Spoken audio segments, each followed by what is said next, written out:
Hi guys, welcome to hashtag No Filters with me, Cheryl Norris Hopkins, number 18. No Sabina again this week. She's just enjoying herself, taking time out, doing different things in the world. So I thought it would be really fun to talk about relationships. Now, when I say relationships, that covers a whole range of things. You can consider it being intimate relationships with your partner, your husband, your wife, your boyfriend, girlfriend. You can think about it being, oh, just let me turn myself down over there. You can think about it being relationships with your children, with your animals, with your siblings, with your family in terms of your mum and dad, extended family. You can think of it in terms of relationships with friends. You can think of it in relationships in terms of colleagues, neighbours, anything you can think of. And of course, the number one relationship, the one that's most key or it underpins all of our relationships, relationship with ourselves. So let's see if we can shed some light on this in a way that might add a little more ease, a lot more joy, and a lot more freedom in your lives. So a little disclaimer, when I speak about freedom, I'm talking about the ability to basically have a lot more ease, not be battled so much, not feel as if you're so pulled around, not so much being at the effect of other people and other situations in your life, and therefore being able to create what you'd like and enjoy your world a lot more and allowing other people to have the same thing. So that's my little disclaimer as to what I mean by freedom. And my thing is about creating more of that in the world, just because I think it'll be a lot more fun for all of us. And it's been my whole life journey to have more and more of that. So just think about a relationship for a moment. Whatever pops into your mind. And what kind of thoughts come to mind when you think of that relationship? What kind of sensations come up in your body?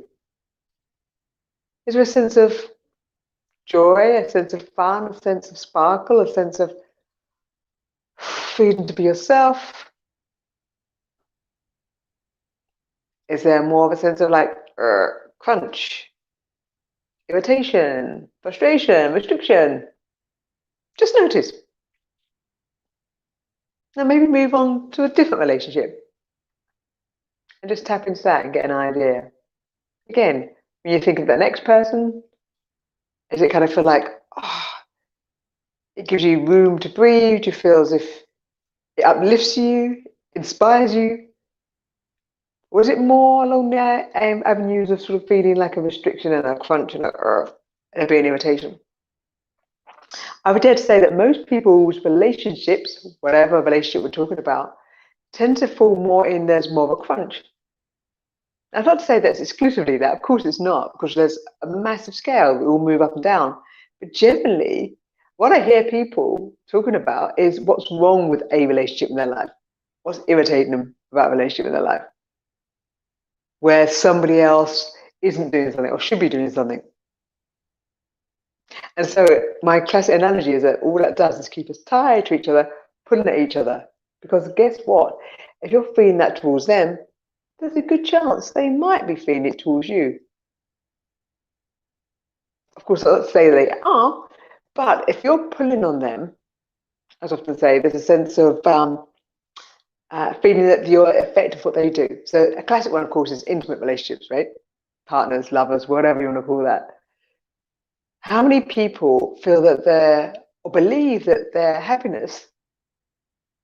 Now ask yourself now, do you believe your happiness, your success, your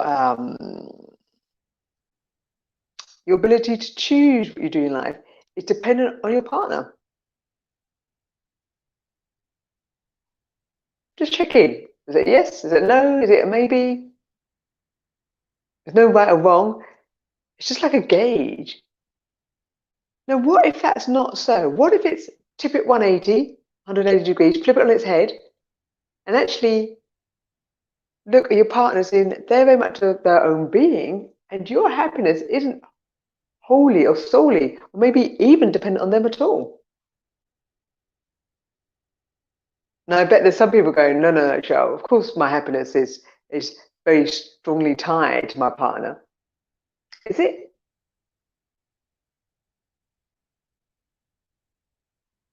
If you think about it, if our happiness, if our sense of peace, if our sense of joy, if our sense of success, all these kind of things are tied to the person who decided it is in the partner, how much freedom does the partner have to live in accordance to what makes them happy? And vice versa, if they're looking at you to be their sense of joy, happiness, to fulfill some kind of need, how much freedom do you have to be what you would like to be? It's that classic puppet string thing, right? You're putting on them to give you what you want, and they're putting on you. Now, I get that. We're kind of brought up to believe that that's what relationships about. It's give and take. Surely, if somebody loves you, they'll do things for you. They'll try to make you happy.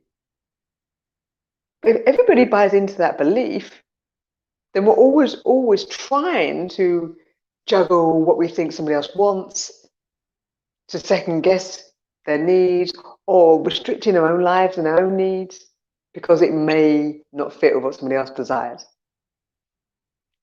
So what if your happiness, your success, all those labels are actually your domain, that's your dominion, that's for you to take care of. And any relationship is just to be enjoyed. It's like an added bonus, the icing on the cake, if you like, or the sprinkles on the cake. It isn't the cake. I can imagine some of you going, but no, Cheryl, that can't be true because everything's set up this way. You know, there's terminology and things like people talk about their other half, their better half. Well, the last time I checked, I pretty much have my whole body and my whole being. And what I know is that when I look to my partner, and you can replace it with friend, child, like daughter, son, even colleague, when we're looking to somebody else to be something for us, our life is then basically at their command. Now, that's not to say that we can't have, as I've put it before, requests or desires or things we might like to have as an experience with that person. But to see them as the source, that's like it's like kind of giving the keys of your car to somebody and saying, "Will you drive? And I'll sit in the passenger seat." So I'll go along with where you want to go, and I might be able to tell you where to turn. But you're actually letting them drive the vehicle. So you're not totally in control, able to choose, respond, because they're there at the wheel. I'll give you some examples, okay? So, and a big thing of it, part of this, the reason I really wanted to talk about relationships today is because obviously everything in our life is a relationship. We relate to, we have an exchange, an experience with something. We look at ourselves in connection with something else. We look at how we interpret our world. So how you think about yourself is a relationship with yourself, and that's like the underpinning, that's the foundation of every other relationship. Because then that gets actually spoken and acted through in the day-to-day living. So how often do you try to get your partner or your friend or somebody or colleague to do something because it actually makes you feel more comfortable? Now let's take a step back a minute. That might be a bit of a leap. So how often do you want them to tidy up in the house, to take a particular job, to come home at a particular time, because you decided that's going to give you something? And again, I bet some of you are going, but Cheryl, that's fine. Why wouldn't I want that? Hey, I'm not saying it's right or wrong. I'm just attempting to kind of go around the edges a little bit and just get us to start to question, is the conventional model of relationship the way we do it, as in you're here to give me what I want or to contribute to that, and I'm here to give you what you want and contribute to that. Is that conventional model really working for you in any of your relationships? Yeah, parent-child. There's like this expectation that as somebody who's invested time and energy and love into that child, that child kind of needs to follow a particular path in some of their choices. I mean, it's the classic terrible twos people talk about, but the child starts to realize that actually they're a lot more separate to the parent than they first realize, obviously, in their first year or two. And they start to exercise that whole no thing. Every time they're told something or asked something, they respond like, no, no, no. Basically, they're trying to find who they are, what their definition of self is, and to experience and express that in the world. And we've spoken about this before, how we basically entrain them. I train them, condition them through reward and punishment, invariably, to conform to a certain way, to pretty much fit in with what we desire as the adult. And they may or may not do that. So we get taught at a really early age to kind of acquiesce, as in start to constrain and constrict ourselves to fit in with other people's needs. And again, people might be thinking, well, surely that's how society works. You know, there's a thing about if we all just do our own thing, there'll be chaos. Well, would there be? Because fundamentally, most of us are looking in any interaction. We actually are looking fundamentally to be happy, to have a sense of peace and ease. If that's different for you, if that's of no relevance to you, I'd love to hear about that, because I'd be amazed if there's anybody on the planet, little thought here, anybody on the planet who doesn't want a sense of ease and happiness and fun in their world. Now, their version might be very different to yours. And there are some people that seem to have what we might call quite a perverse version of that. But they get a sense of aliveness from it. They get a kick from it. They get a sense of gratification from it.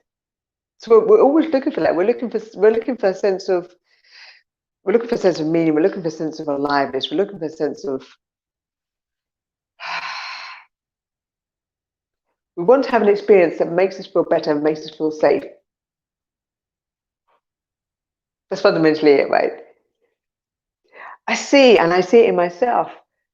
Today I've been experimenting with this, just a really simple tool in my interactions with my partner, or even just my own thoughts, or with people I've walked past on the street, or I've observed something. How many of my interactions, or how I interact with somebody, how much is that driven from what I call fear versus from a sense of feeling whole and safe and supported and knowing that I've got this.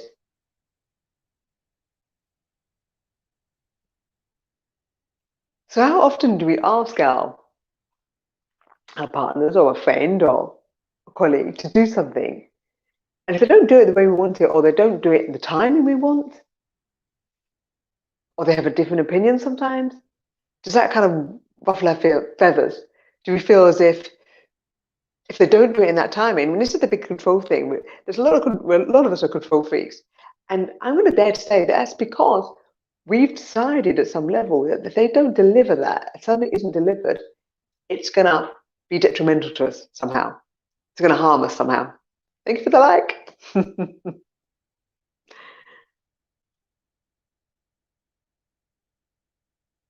Like my partner and I just went to do something a little bit earlier, and I wanted to. It doesn't matter. I was measuring something, or we were measuring something, and I wanted to do it in a particular way. In a very kind of technical, very precise point A, point B, point C, and then across the width of something, and then back through the depth of something. So I could take my 9 readings and know what my high points, my low points were for this measurement. And he wanted to be a lot more random. And I could feel it in me going, but if we get it wrong, that might damage the thing we were measuring.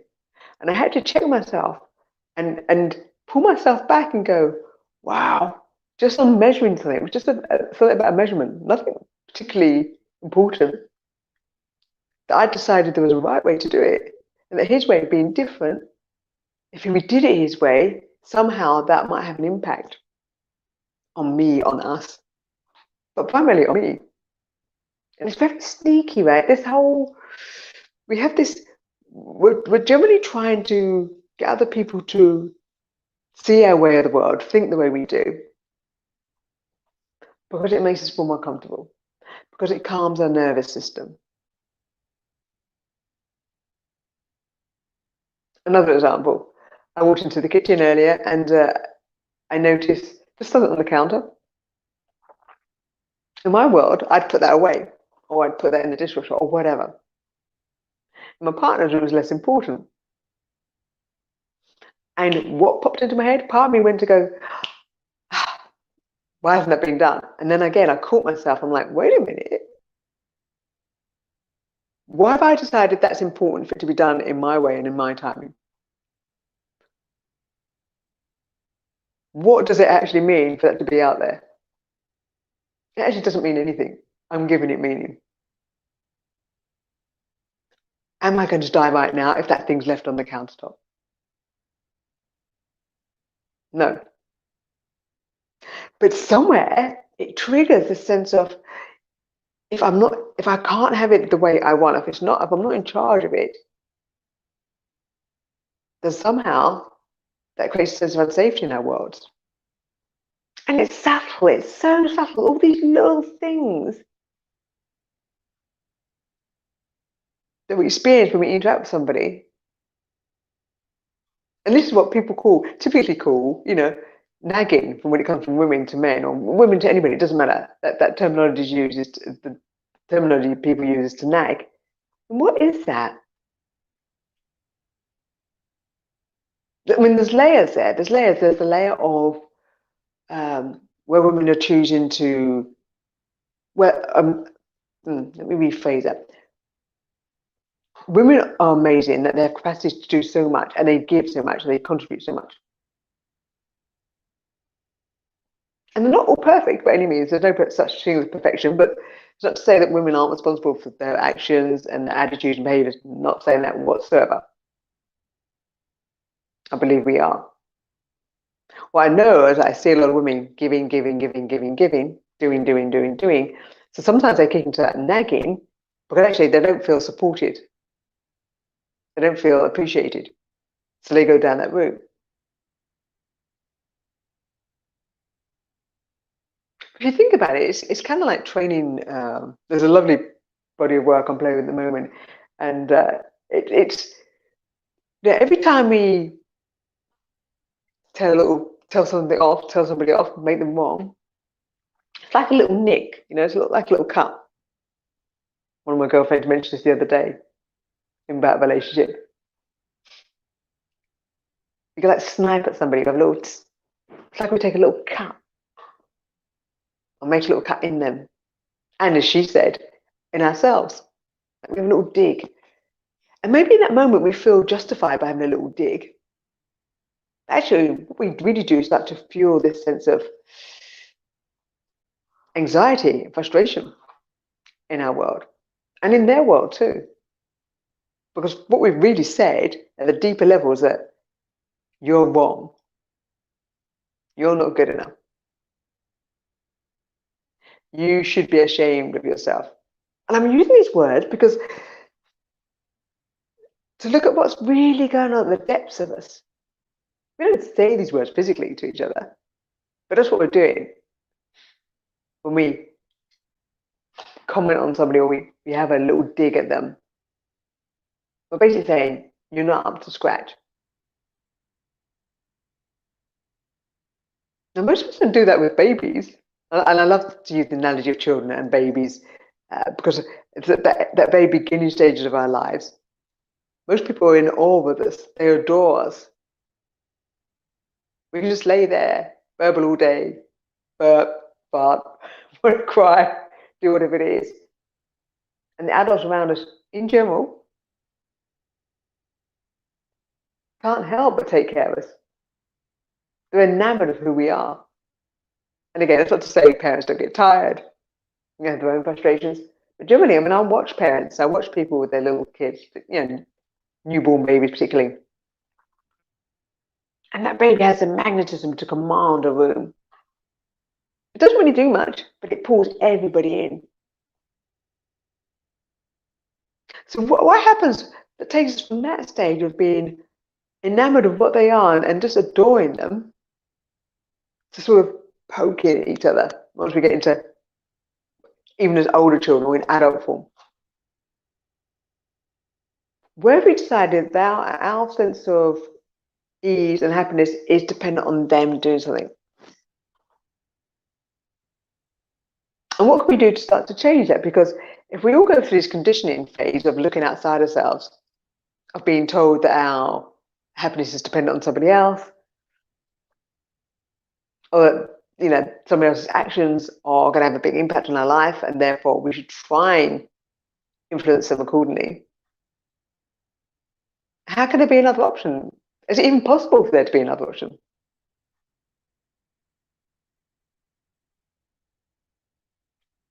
What if it is? What if there are options? Let's look at a couple, right? Just to give you some food for thought.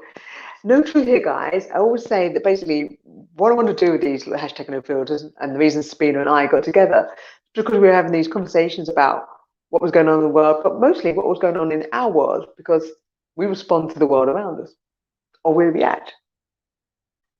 So I want to just bring some different ideas, some different insights, maybe a couple of little tips and tools that can give you a different viewpoint, which may contribute, and it may not. And that's cool too. So here's a little tool I've been playing with today. So each time I've gone to interact with something, say whether it's been a person, something I've heard, on a podcast, something I've read in an email, somebody I've passed on the street, every time I've gone to want to make them wrong, make the situation wrong, to criticize it, I've basically felt this kind of sense of, there's a sense of, if I don't shut it down, it will affect me. I mean, this is very quick, right? In our bodies and in our brains, in our minds. It's a very fast reaction. This isn't something that slowly creeps up. It's like bang. It's like you could call it a primal fight, flight, freeze, form response in the nervous system world. Fight being go towards it, attack it. Flight being I'm out of here. Freeze being I can't cope. I'll stop. You won't see me. And form me. Let me befriend you so you won't hurt me. And these are like primal instincts we have, and primal programming. The body's response to make sure it survives. Now there are many models, so that's just one model. Okay, there are definitely more than that to consider and to explore. But what I noticed when I was interacting with things, what was coming up with that was one of those being triggered: fight, flight, freeze, or fawn. And I have a propensity to go towards fight. And most of us, when we're relating to others, we're generally going towards either to make them wrong, either to make us feel more secure, which is the fight, or we basically maybe want to avoid anything. Like the people who generally look at the world and don't want to have any don't want to come up and speak up about somebody else, have what we call conflict. Often gets called conflict. They'd be much happier acquiescing or not expressing an opinion in case somebody comes up against them. That's more of a flight thing. You get this one too, like in a meeting, some people just can't think what to say. It's like their mind goes blank, or they're trying to get it right.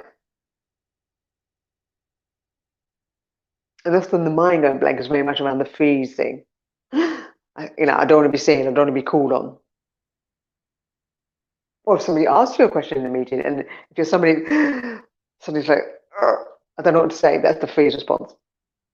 And the form would be more along the sort of scenario of to try and align yourself with somebody who seems to be the leader. Or if somebody is challenging, let's say in the workspace, we're more likely to sort of butter up to them, because if we're in their camp, we're less likely to get singled out, harmed, bullied. So even if it's not somebody we would truly like or would want to spend time with, we do that. We align with them. That's the form response. So just a sort of slight diversion, but just go back to the idea of the tool. So when I was looking around the world today, when I noticed that I was like having a little trigger, a little response to something, my thing is to go towards fine. So I just started using this simple tool, and I just said to myself, down. And what I meant by down for me is basically, it's almost like internally my world going towards fight is that I kind of almost, there's like an almost putting my fist up stroke, putting up a wall, a desire to go towards and take charge of it and calm the situation down, quell whatever it is, so I feel more secure, I feel safer. So my down, for me, my internal down tool is basically saying, chill, take the put the take the fist down, take the wall down, safe. And it was fascinating to see how, for me, how effective that was. Now, for yours, if you're somebody that steps away from things, who doesn't like to literally speak up, your thing might be to say forward, whatever your version of a tool might be. It might be lean in. It might be that phrase you tell yourself, lean in. Because you think about most people who are more into, I'm uncomfortable speaking up, or I want to kind of avoid anything, or in that flight response, it's the desire for the body to turn away. And it can be an internal thing. It's not necessarily people physically turn away, but when we're interacting, this is the kind of thing that's going on in our body, and it's so fast. And so what we generally do, we speak in an act way to kind of quell that, to squash what's coming up.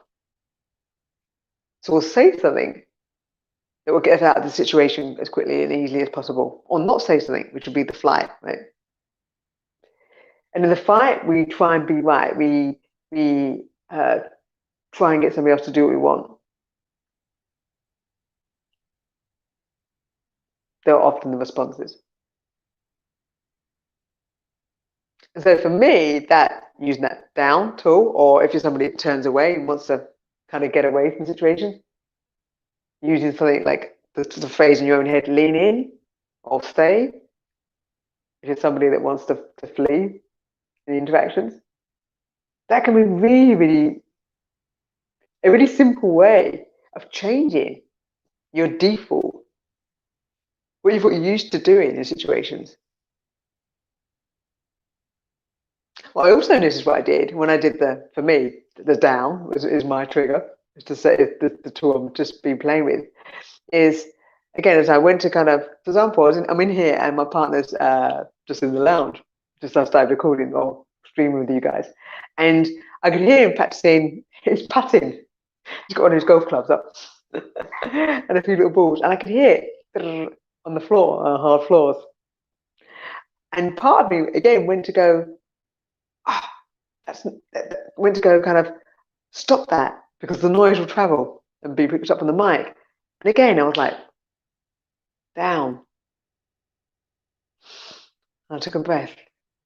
What was coming up was my fight, flight response. Fight, flight, freeze, fall. For me, the fight response. To want to squash that and quell that, to make sure everything was totally under control and calm. And for most people, what's going on, these little things are going on all day long. Every interaction. Everyone we're speaking to, everyone we're watching on a YouTube video, everyone we're interacting with on email, on the phone, something we walk past and look at. These instant fight, flight, freeze, fall responses are happening. And most of us are just happening, and so we react to them. So we try and crush it down. We try and direct it and push it in a certain direction. To pull on that person or that situation so it aligned with what makes us feel more at ease. But if you think about it, if everybody's doing that, no one's actually truly free or even truly in charge of themselves. We're all at the effect of each other if we're living like that. And so I'd like to invite all of us to just start to maybe observe our interactions more day to day.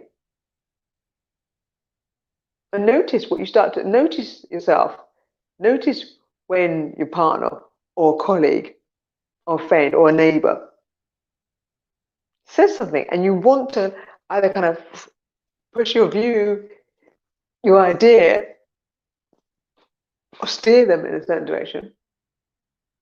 Notice when you want to kind of just not really say anything, and when you actually want to get away from them. Notice when you just feel like you don't know what to do. And notice when you feel like you want to kind of like be on their team, be on their side, because it's safer, know thy enemy, safer to be aligned with them, even if you really don't want to. And that's a whole another area and topic we could explore. You feel more secure doing that. So notice those responses, because that's where you're being pulled around, versus being able to interrupt that pattern and go, wait a minute, and doing what I call the 180. So for me with the fight, it's back down or down. If you're somebody who wants to run, you could say, it could be an internal little switch that you say that you have a little sort of keyword which is stay. If you're somebody like goes into like, I don't know what to do, it can be breathe. If you're somebody that likes to kind of, or feels like you need to befriend somebody that you actually don't necessarily want to, you feel that it's safer to do that. And I'm not to say that any of these strategies or any of these responses are wrong. We've learned them in terms of our physical survival. For some of us, that's very, very strong. If we're in a situation that seems, which is threatening to our physical survival. For many of us, it probably isn't something that's going on all the time in every interaction.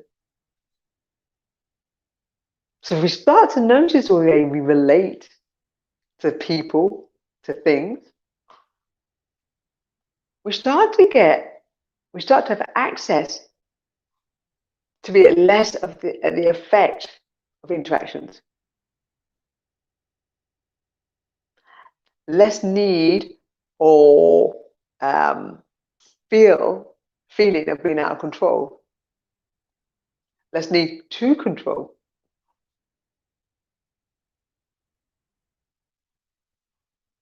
Like as I'm chatting with you guys now, as I'm sharing these ideas, I can feel part of me just wanting to come up and go, oh, you need to put this in a certain sequence. You need to format what you're sharing in a certain way.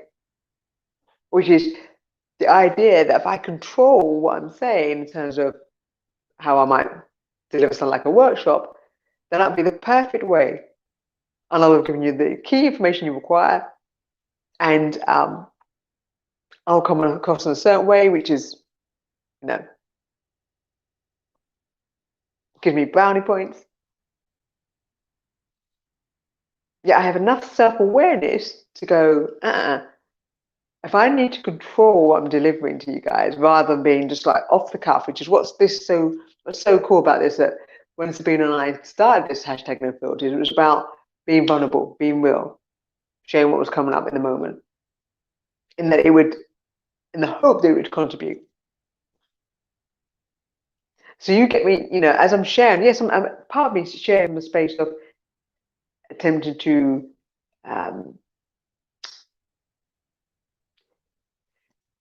I say the word teach, but yeah, share some insights from what I know, but also by just being in real time, share my own process.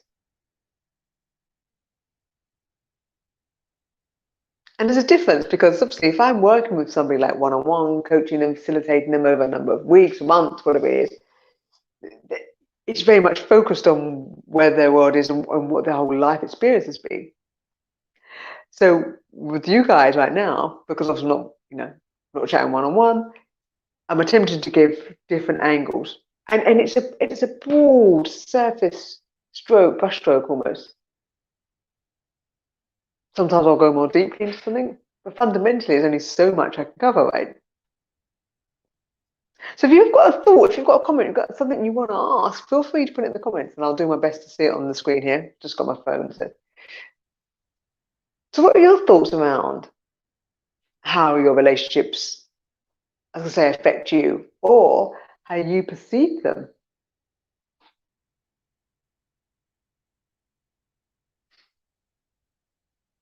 So another way, let me share something else in my own life. So there's too many things to share almost, but I've had sort of multiple families. So my birth parents, for those I knew my birth mum at the time, my foster parents who brought me up to I was at age 8, a children's home, and then my adoptive parents. So my perspective of family is probably quite different to most people's. One, I've had multiple, and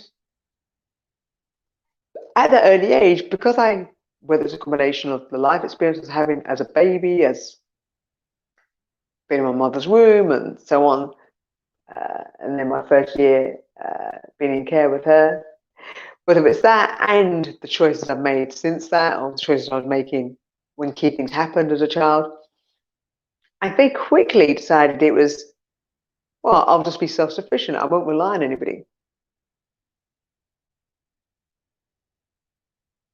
Now, was that nurture? Was that nature? Did my lifestyle, did my life experience support that already within me, and therefore it was kind of almost like a prophetic path that was one I was going to follow? Or was it a case of, because of my various circumstances, that I became that? And what if I still get to choose? So yes, all of us have had, very much in the womb, we would have had experiences which would have been very key in defining how our nervous systems responded. You'll have picked up what was going on with your mum and dad. You'll have picked up what was going on in the world around you. But you're just a constant filter, and that's part of the human experience. You're able to just absorb information, you're able to absorb energies, you're able to absorb thoughts and feelings and the unspoken things that are occurring in the world. It's ability, one of the many abilities we have to sense and make sense of the world, to perceive the world. And so with that, it's very easy to just kind of take on what's going on around you and assume that's the way to do things. To just literally be responding to how the body's feeling. So for example, how many of you, if you have what we call butterflies in your stomach or a sense of some kind of motion in your stomach, how many of you might label that? Well, what would you label that? Anxiety, fear, worry, excitement? How do you know what it is? What if it's just a sensation? It's a piece of feedback that your body's doing something, or you're interpreting something. Your senses are picking up on something. It's because what I'm attempting to share is that we have these physiological responses to things, and we give them meaning. So we've decided that something's going in our stomach, so there's some kind of motion, and maybe it feels tight or it's unsettled. We've decided that maybe that's something we don't want to feel, so we act out to try and control it. And again, not right or wrong, but most of our interactions are based on a physical response in our bodies. Conversely, we meet somebody, we make friends with somebody, make a new friend, or something new comes into our life, a new person. We're all excited. And what is that? What is that energy? That we might call it excitement, enthusiasm.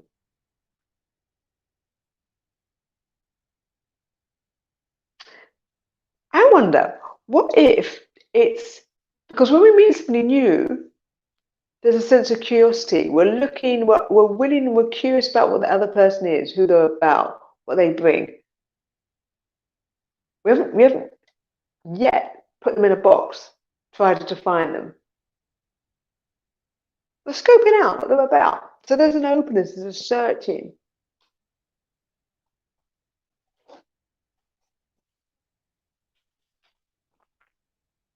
So in the nervous system response, generally the body can be relatively calm around that. It doesn't see anything as particularly as a threat, although it may do, of course, as we're observing somebody. But it's that seeking of information. And particularly with intimate relationships, this is a classic one. People call it the honeymoon period, where I think what people call the honeymoon period, and it's really about the fact that we are curious about this other, and we want to know about the other, and we want to see the best in people.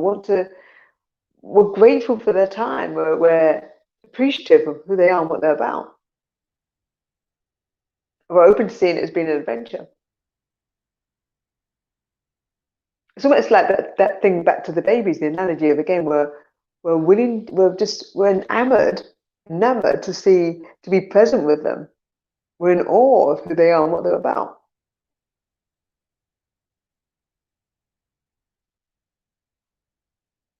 And so it's that lens through which we interact when we first meet somebody. We meet somebody new, say whether it's a potential lover, partner, or even a friend, or even a new workspace.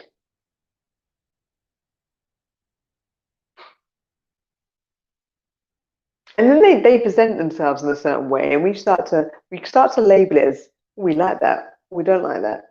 Well, that's good, that's bad. And those labels, what are those labels really about? How we label something as we like that or we don't like it.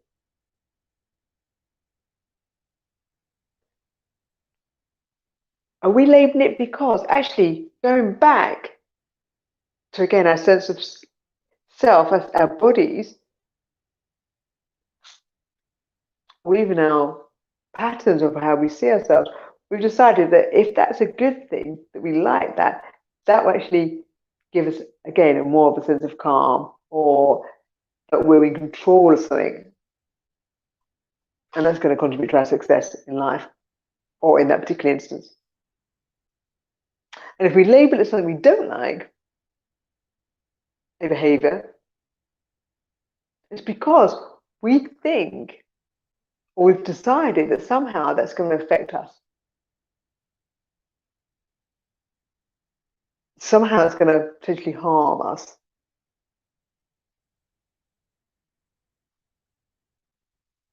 Okay, take a moment. Think about, again, somebody who's in your life. It could be a partner, it could be a friend, it could be a colleague, it could be a neighbor, it could be a sibling, whatever it is. And notice and think about a thing that you've decided is you'd rather change about them, something you find or have labeled as irritating or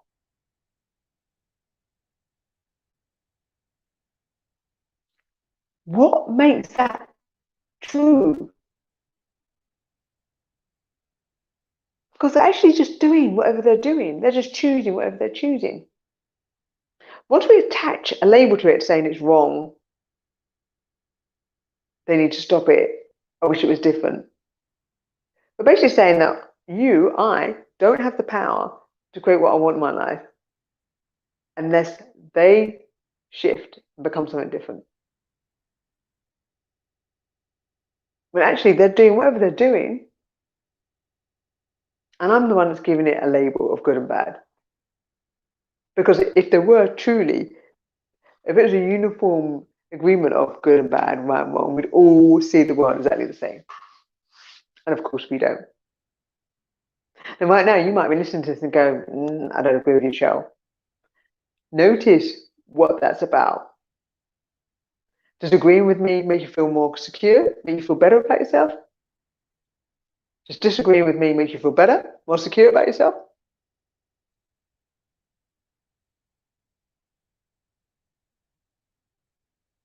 Just notice, it's like there's really subtle ways. It's that almost instant response we have to things, or reaction we have to something, of pushing it into the good category or the bad category. Which means, again, it's a constant push-pull scenario in life. So not only do we have that within ourselves about what we think who we are, but we have that with others. as we go through our daily lives. So I'd like to invite you, before we wrap up today, just to start to watch how you interact with people.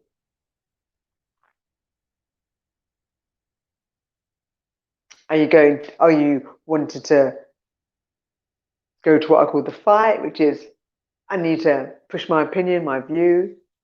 They need to agree with me. I need to take them down a particular path.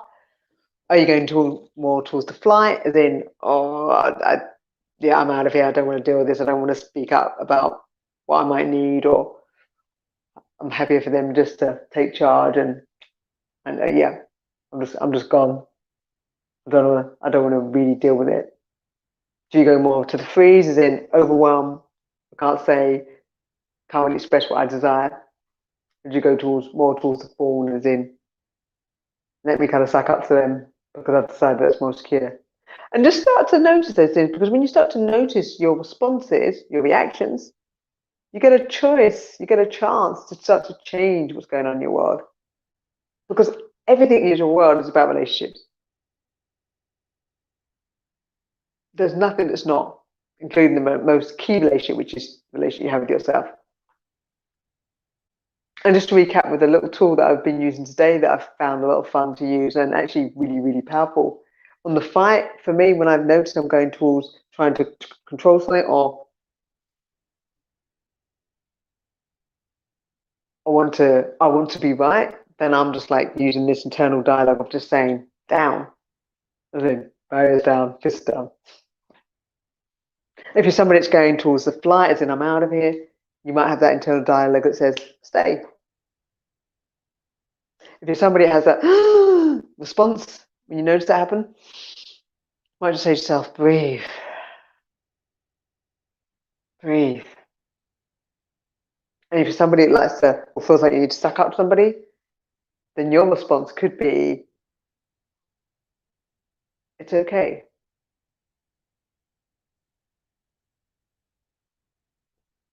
It's okay.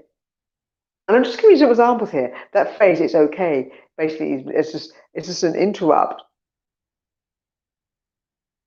It stops making you feel possibly that they're right and you're wrong, or that it's safer to be with them and it's unsafe to be away. In fact, we could change that. We could change that to, because I don't really necessarily do that one so much, the fawning thing. I mean, we have instances we can kick into any of these. So let me think what would work really well there. If you feel like you're somebody that needs to side with someone to feel secure, it's like you could even say, I can do this. Like, I've got my own back. Or wait a minute. Like, your internal dialogue could be like, wait a minute.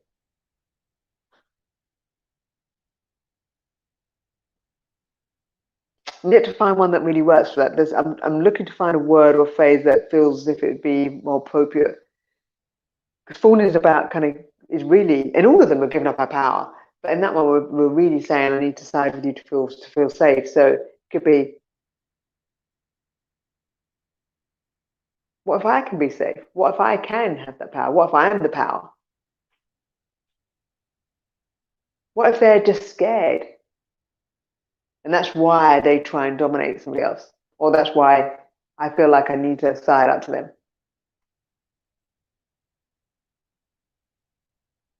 I'm safe right now. I'm safe. There's so much in here that it's kind of, in many respects, it's almost, right now it's challenging for me to find a phrase, because there's a lot more to what's going on with the whole fawning thing, as there is in each of these situations. But just trying to give you an insight, guys, and I really hope that somehow something in this ramblings today, because it felt like I completely rambled, which maybe I did, and that's okay. Don't need to get it right. I'm not wrong. I'm hoping there's something there for you guys that contributes in some way. If you find these little shows useful, these little chats, please do share them. Do share the link. Do share it on your Facebook page, wherever it is. There's a YouTube channel that I'll post a link of in the Facebook under the live once we're finished. And yeah, obviously on the YouTube channel, you can subscribe to that, and that'll let you know when we're posting a video going live generally on a Monday, 5:30 UK time at the moment. So, guys, wishing you a great week ahead, or whenever you see this. Enjoy the rest of your day, evening, morning, wherever you're in the world right now. Thanks for joining #NoFilters with me, Cheryl, Norris, Hopkins. Hopefully Sabina will be with me sometime soon. Catch you later. Bye for now.